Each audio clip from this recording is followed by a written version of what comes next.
నమస్తే. ఇన్నాళ్ళు నన్ను సపోర్ట్ చేస్తూ, ఎంకరేజ్ చేస్తూ మీ ప్రేమను నాకు అందిస్తున్న ప్రతి ఒక్కరికి కృతజ్ఞతలు. అలాగే ఈ వీడియో కూడా ఖచ్చితంగా మీకు ఉపయోగపడుతుంది. లైక్, షేర్ అండ్ సబ్స్క్రైబ్ చేసి మీ సపోర్ట్‌ని నాకు అందించండి. అలాగే ఈ వీడియో పట్ల మీకున్న అభిప్రాయాన్ని కామెంట్ సెక్షన్‌లో కామెంట్ చేసి తెలియజేయండి. ఇప్పుడు వీడియోని చూద్దాం.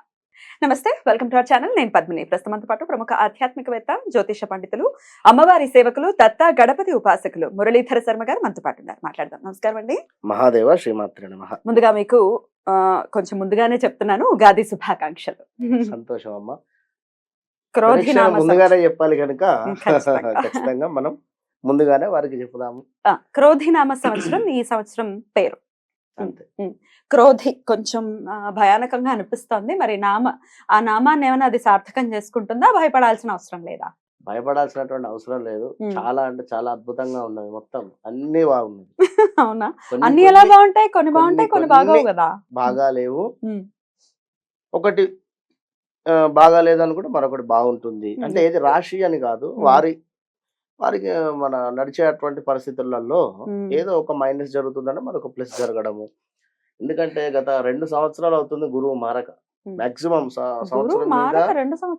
సంవత్సరం మీద 8-10 నెలలు అయిందమ్మా. ఎందుకు అంటే ఇటు వక్రం వచ్చి ఒక 3 నెలలు ఉండిపోయింది. అదొకటి. కనుక మాక్సిమం ఒక 1.5 year అబౌవ్ అయిందంటే ఈ 1.5 year లో ఎంతమంది స్ట్రక్ అయిపోయి ఉన్నారో వారందరికీ కూడా ఇప్పుడు రిలీజ్ అంటే రైట్. అయితే ఇప్పుడు ఒకసారి గ్రహస్థితిని చెప్పేసుకుందాము, దాని తర్వాత రాశి ఫలాల్లోకి వెళ్దాం. తప్పకుండా చెప్పండి. మనకు ఏప్రిల్ 9వ తారీఖు నాడు అమావాస్య, అటు పిమ్మట క్రోధినామ సంవత్సరం మొదలవుతూ ఉన్నది కనుక ఒక 10-15 రోజులు 20 రోజుల తర్వాతనే గురుగ్రహము ప్రజెంట్ మాత్రము మేషంలో ఉన్నాడు. ఇక్కడ నుండి వృషభానికి షిఫ్ట్ అయ్యేటువంటి పరిస్థితి. కరెక్ట్ గా కూడా మే 1 నుండి 2వ తారీఖు ఆ ప్రాంతంలోనే వెళ్ళిపోతున్నాడు. అయినప్పటికీ కూడా మనకు ఏప్రిల్ నుండే రిజల్ట్ ఇవ్వడం స్టార్ట్ అవుతుంది. ఏప్రిల్ 2nd వీక్ నుండే.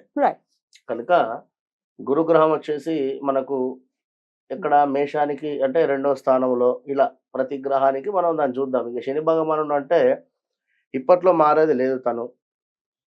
శని భగవానుడు ఇప్పట్లో మారేది లేదు, కానీ వక్రం తిరిగేది ఉంది. మళ్ళీ వక్రం తిరిగేది ఉంది. అప్పుడు ధనస్సు రాశి వారికి మరలా మకర రాశి వారికి ఇబ్బందులు ఉన్నాయి. ఎలాగో మకర రాశి వాళ్ళు ఏళ్ళనాటిసంలోనే ఉన్నారుగా.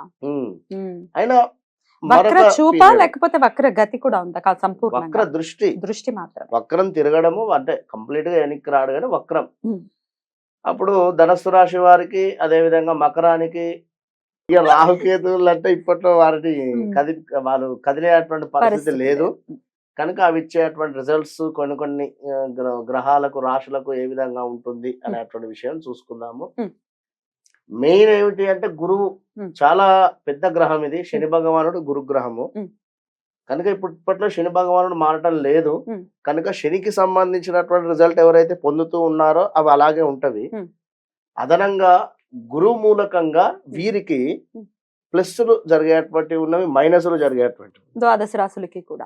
ఇంకా మిగతా గ్రహాలు కూడా అనుమానం రావచ్చు. మిగతా గ్రహాల వాటి సంచారం ఎలా ఉంటుంది? సూర్యుడు ఏమిటి అంటే మనకు నెల మారడము, చంద్రుడు ప్రతిరోజు రోజున్నరలో మారేటువంటి పరిస్థితి. శుక్రుడు వచ్చేసి మనకు 18 to 22 days లోపే. కుజుడు వచ్చేసి మనకు మాక్సిమము నెల కంటే ఎక్కువనే ఉంటాడు. 40 రోజులు 41 రోజులు అట్లా ఉంటాడు.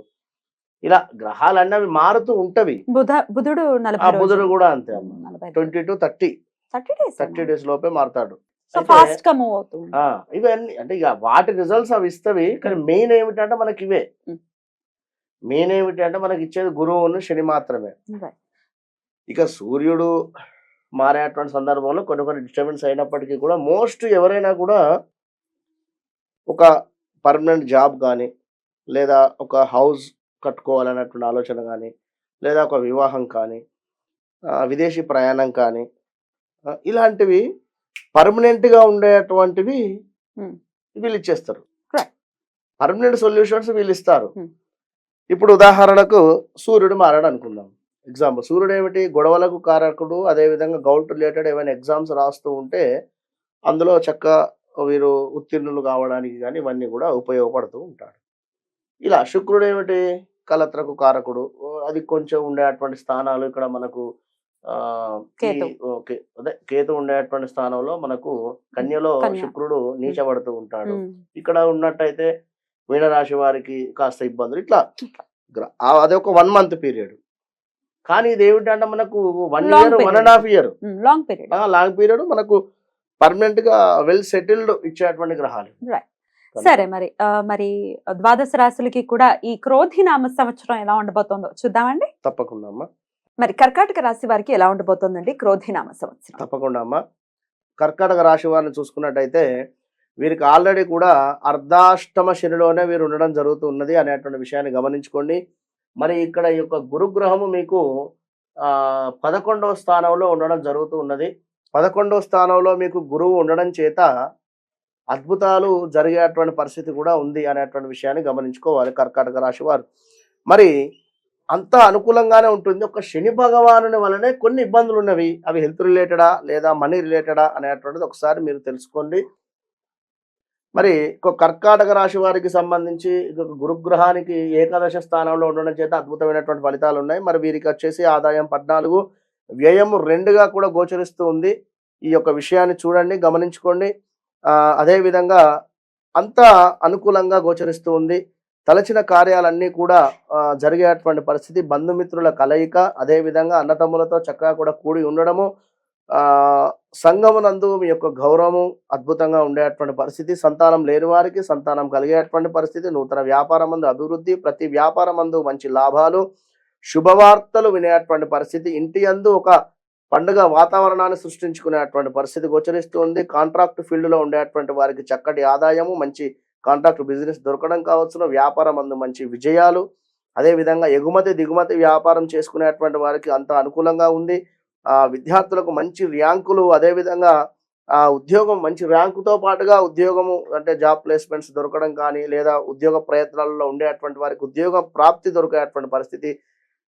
ప్రమోషన్స్ కూడా ఆగిపోయాయండి. గత 2 ఏళ్ల నుండి 3 ఏళ్ల నుండి ప్రమోషన్ రావడం లేదు అనేటువంటి వారికి ఈ నెలలో, ఈ యొక్క 2024లో క్రోధినామ సంవత్సరం స్టార్టింగ్ అప్పుడు నుండి 2-3 నెలలలో తప్పకుండా కూడా వచ్చేటువంటి పరిస్థితి అయితే గోచరిస్తూ ఉంది. మీ యొక్క ఆనందముకి అయితే అవధులు లేవు అని చెప్పుకోవచ్చు ఈ యొక్క కర్కాటక రాశి వారికి. ఇంకా చూసుకున్నట్టయితే మీకు అప్పగించినటువంటి పనులు సక్రమంగా కూడా నెరవేర్చుకునేటువంటి పరిస్థితి, ఇష్టమైనటువంటి వస్తువులు, బంగారము, అదేవిధంగా వాహనాలు, అదేవిధంగా స్థిరాస్తులు కొనుట, కుటుంబంతో కలిసి దేవతా పూజలు చేయుట, తీర్థయాత్రలు, విదేశీ ప్రయాణాలు కూడా గోచరిస్తూ ఉన్నాయి.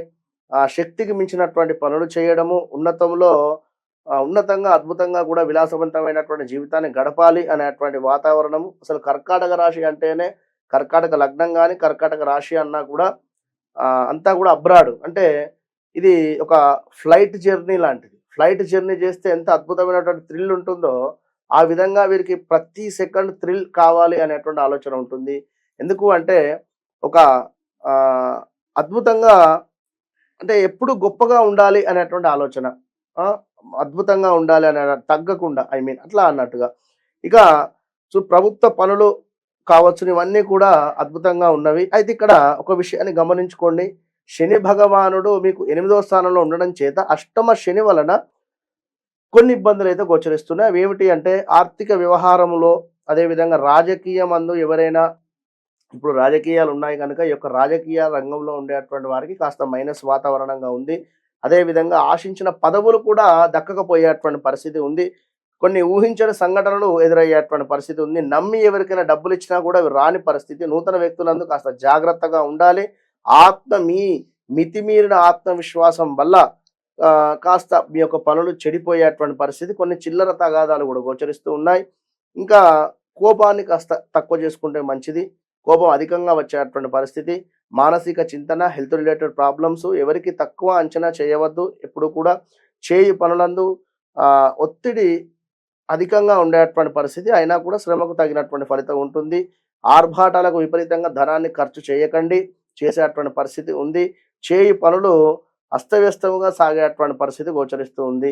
మొత్తం మీద ఏమిటి అంటే సెంటిమెంటెడ్ వస్తువులు ఏమైనా ఉన్నట్టుంటే, ఒక బంగారం కావచ్చును, లైక్ అదేవిధంగా కారు కావచ్చును, 2 వీలర్ కావచ్చును, ఇవి కొన్ని వస్తువులు అమ్ముకునేటువంటి పరిస్థితి కూడా గోచరిస్తూ ఉంది. సెంటిమెంట్ వస్తువులు అమ్మేటువంటి పరిస్థితి. దుబారా ఖర్చులు మాత్రం గోచరిస్తూ ఉన్నాయి. ఎవరో మిమ్మల్ని వ్యాపారం అందు కానీ లేదా ఇంకేదైనా వ్యాపారం పేరిట కానీ మోసగించేటువంటి పరిస్థితి కూడా గోచరిస్తూ ఉంది. నమ్మిన వారి నుండే మోసపూరితమైనటువంటి వాతావరణం ఎదురయ్యేటువంటి పరిస్థితి ఉంది. మీరు తప్పకుండా కూడా కర్కాటక రాశి వారు, నేను ప్రతి నెల ప్రిడిక్షన్స్లో చెప్తూనే ఉన్నాను, మనకు మహాన్యాసపూర్వక శని పాశుపతం చేసుకోండి అని చెప్పి, తప్పకుండా కూడా ఈ యొక్క కర్కాటక రాశి వారు మహాన్యాసపూర్వక శని పాశుపతం 100% చేసుకోవాలి. బయట ఎక్కడ చేసుకున్నా కూడా వీరికి 20-30 వేల రూపాయలు ఖర్చు అవుతుంది. కేవలం 2500కే మన దగ్గర చేసేటువంటి పరిస్థితి ఉంది. అది 3 టైమ్స్, ఇంకా నెలలో 3 సార్లు హోమం చేసేటువంటి పరిస్థితి ఉంది. కనుక చేయించుకోండి, తప్పకుండా కూడా మంచి ఫలితాన్ని పొందాలి అని చెప్పి మనస్ఫూర్తిగా కూడా కోరుకుంటున్నాము. ఇక వీరు మీ ఇంట్లోనే ఏవైనా రెమెడీ కావాలి అని అనుకునేటువంటి వారు ఖచ్చితంగా కూడా హనుమాన్ చాలీసా ప్రతిరోజు 11 సార్లు చదువుకోండి, ఒక 41 రోజులు.